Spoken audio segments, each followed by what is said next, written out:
Bismillahirrahmanirrahim.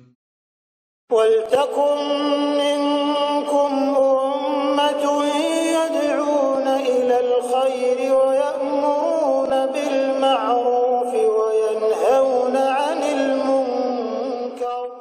Assalamualaikum warahmatullahi wabarakatuh. Ja'alana min ummatan Muhammad, min umat Muhammad sallallahu alaihi wasallam. Segala puji kita menjadi umatnya Rasulullah SAW. Wa ja'alana minal mu'minina wal muttaqina haqqan, dan menjadikan kita seorang mukmin yang benar, berakidah benar, seorang muttaqin yang benar. Alhamdulillah, kita bersyukur pada Allah atas masih diberi kekuatan mengambil kesempatan yang terbesar di dalam Islam ini, yakni semangat menambah ilmu kita untuk menghadapi begitu banyak persoalan dalam Islam. Tidak bisa diselesaikan tanpa ilmu, tanpa kekuatan. Alhamdulillah, yang satu ilmu yang paling penting adalah ilmu akidah. Dan ilmu akidah ini salah satu bahagiannya berbicara tentang alam di luar manusia, alam jin, alam syaitan, alam malaikat.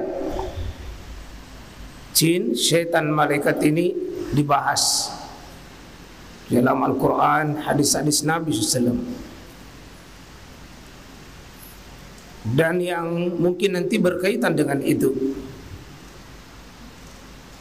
ya, salah satu yang kita akan bahas ini di bagian akhir di kawaid la yuflihu sahiru haitsu ata. Tidak akan pernah menang bahagia orang yang mendekati sihir, baik dia berhubungan dengan sihir sebagai tukang sihir, atau pergi minta tolong kepada sihir, atau berobat dengan sihir, atau mengusir sihir dengan sihir. Kita akan membahas satu hadis Nabi SAW, meskipun banyak hadis yang bicara bahwa Nabi SAW itu pernah disihir. Ya. Dan ini tentu banyak hikmah. Ini bisa terjadi atas izin Allah Subhanahu wa taala.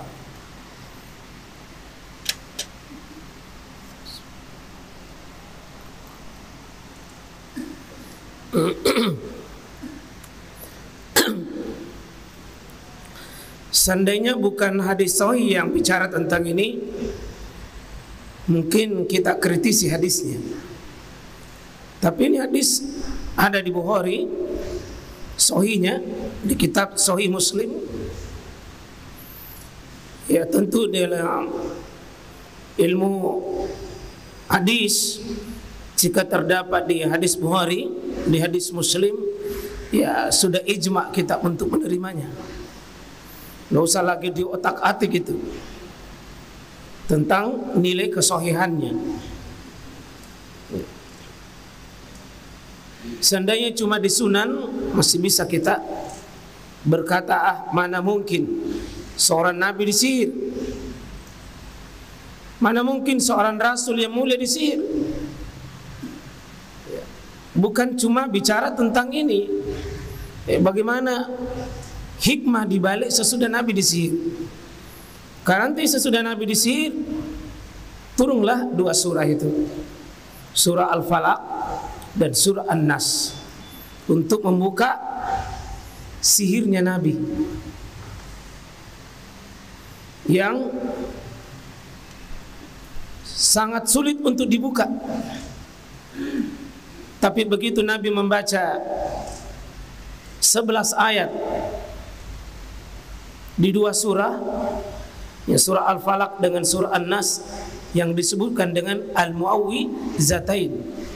Dua surah ini dua surah perlindungan. Dan sesudah ini Nabi tidak pernah lagi tinggalkan membaca surah Al-Mu'awwizatain itu.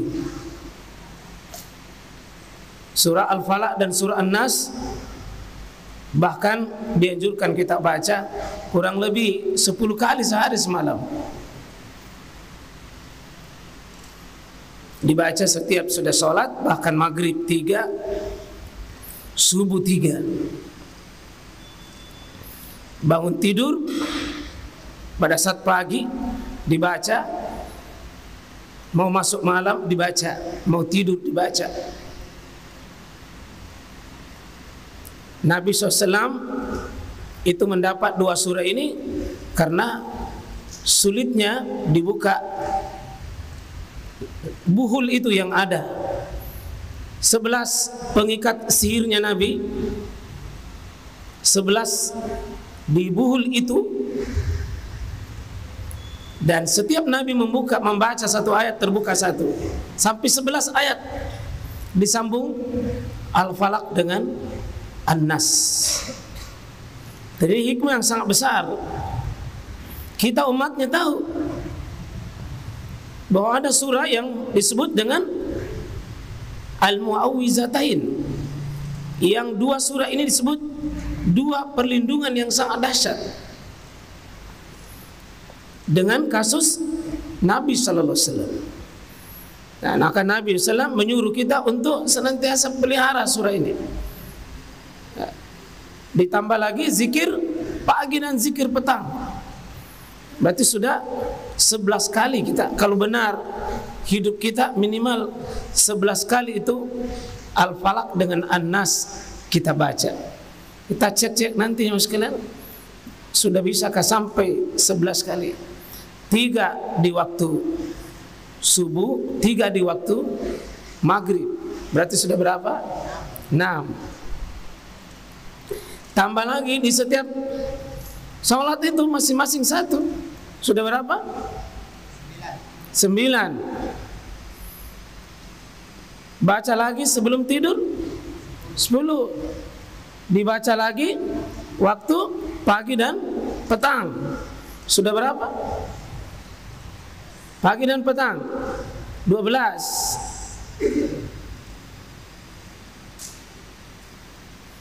Syaikhul Islam Ibnu Taimiyah mengatakan lebih baik saya tidak makan tidak minum kalau saya tidak baca surah ini.